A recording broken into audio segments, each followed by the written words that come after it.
बिस्मिल्लाहिर्रहमानिर्रहीम। Welcome to easy mathematics by SR.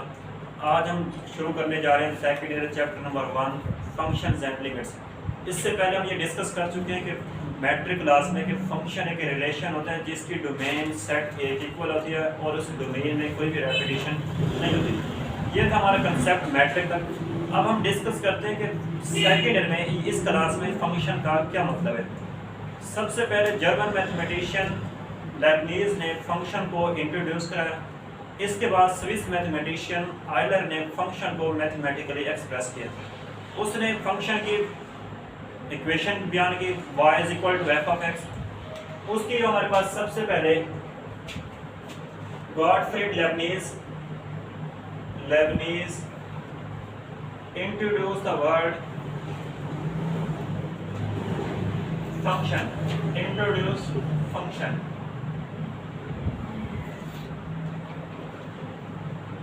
ठीक है। अब इसके बाद स्विस मैथमेटिशियन आयलर ने फंक्शन की मैथमेटिकल फॉर्म बयान की y is equal to F of x. अब इस एक्सप्रेशन या इक्वेशन में y डिपेंडेंट क्वांटिटी होती है, x हमारे पास इंडिपेंडेंट क्वांटिटी होती है। सपोज करें मैं इसमें बेसिकली फंक्शन को हम डिफरेंट नेम से क्या कह सकते हैं। फंक्शन को हम रोल भी कह सकते हैं, मशीन भी कह सकते हैं, कोरस्पॉन्डेंस भी कह सकते हैं और इसको मैपिंग भी कह सकते हैं। So function is also called rule, machine, mapping machine, और इसको हम रोल, मैपिंग मशीन और उसको कोरस्पॉन्डेंस भी कह सकते हैं। ये फंक्शन के हमारे पास डिफरेंट नेम्स होते हैं। बेसिकली फंक्शन एक रिलेशन होता है between the dependent and independent, कि इंडिपेंडेंट वेरिएबल के चेंज करने से डिपेंडेंट वेरिएबल पे क्या इफेक्ट होता है। सपोज करें मैं कहता हूँ कि हमारे पास एक सर्कल है, या स्क्वायर ले लेते हैं। ये आपके पास एक स्क्वायर है, इसकी लेंथ और वेट हमारे पास x है, इसकी लेंथ x है और इसकी वेट भी क्या, क्योंकि यहाँ पास में इक्वल होती है, इसकी वेट भी हमारे पास x है। इसका जो एरिया होता है वो बराबर होता है x multiply by x। It means that x multiply by x। तो यहाँ पे हम ये नोट कर सकते हैं कि जैसे जैसे इस साइड की लेंथ को चेंज करते जाएंगे वैसे वैसे इस स्क्वायर का एरिया चेंज होता जाएगा। अगर हम इनको इंक्रीज कर देंगे साइड की लेंथ को तो इसका एरिया इंक्रीज कर देगा। अगर हम इन साइड की लेंथ को डिक्रीज कर देंगे तो इसका एरिया डिक्रीज कर देगा। अब इस चूंकि इस स्क्वायर का एरिया डिपेंड कर रहा है किस पे, साइड्स की लेंथ पे। अगर एरिया डिपेंड कर रहा है साइड्स की लेंथ पे तो एरिया फंक्शन होगा साइड्स की लेंथ का, length of sides. So area as a function of length of sides.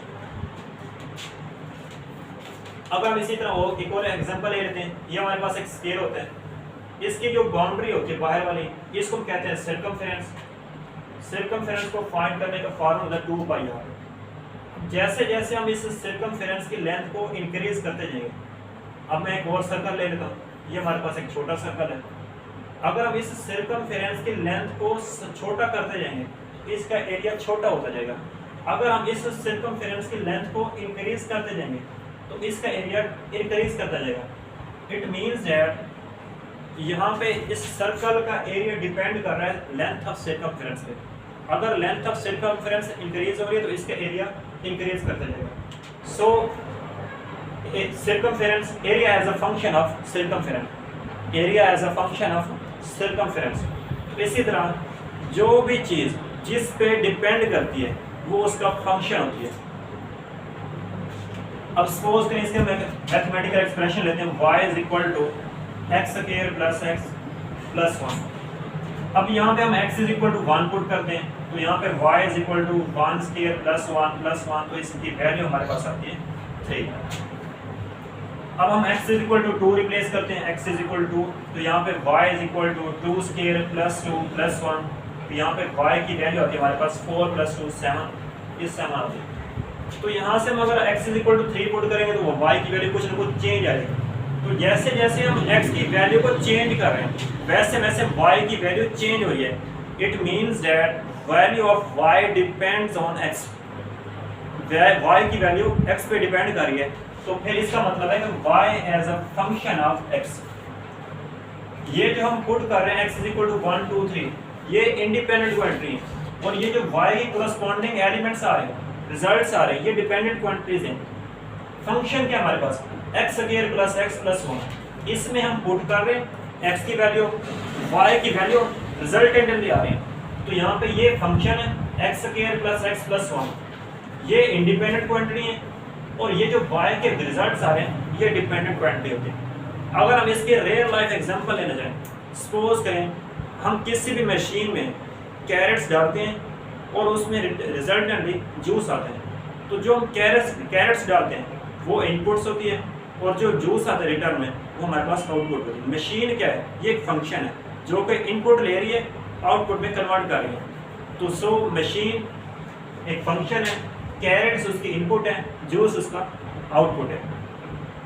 अगर हम इसी को भी फंक्शन के फॉर्म में लिखना चाहें, y is equal to F of X, y क्या है इंडिपेंडेंट, तो उस जूस और मशीन में से इनपुट डिपेंडेंट क्वांटिटी क्या है, जूस है, क्योंकि जूस डिपेंड कर रहा है नंबर ऑफ कैरेट से, तो यहाँ पे इसको लिखेंगे juice is equal to machine into crates.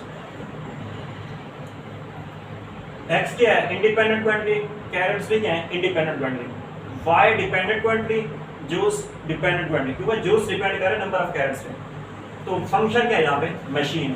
तो ये था हमारे पास एक फंक्शन का कंसेप्ट कि function basically is a relation between the dependent and the independent. अब बेसिकली अगर हम x की एक वैल्यू पुट करें और y की वैल्यू हमारे पास एक ही आए, तो फिर यही तो इसकी डेफिनेशन होती है कि function is a rule that assigns to each element x in it but a unique value y in y, कि x की हम एक ही वैल्यू पुट करें और y रिटर्न में एक ही वैल्यू दें, तो ये हमारे पास एक फंक्शन होगा। अगर y दो वैल्यूज दें तो ये फिर फंक्शन नहीं होगा।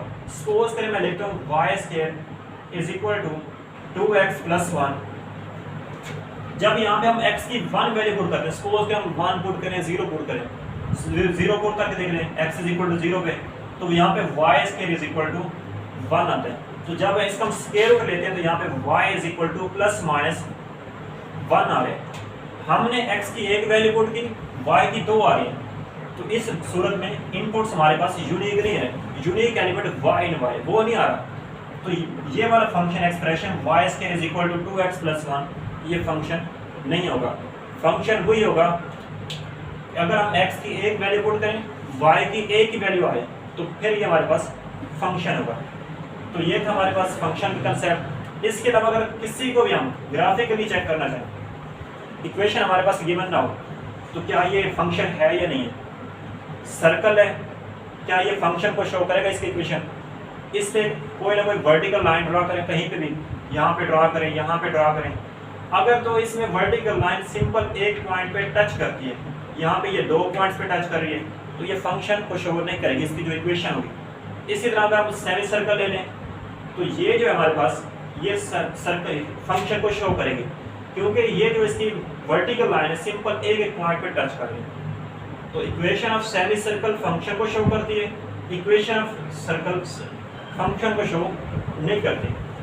अब हम ड्रा करते हैं साइन कर्व, क्या ये साइन एक्स फंक्शन होगा,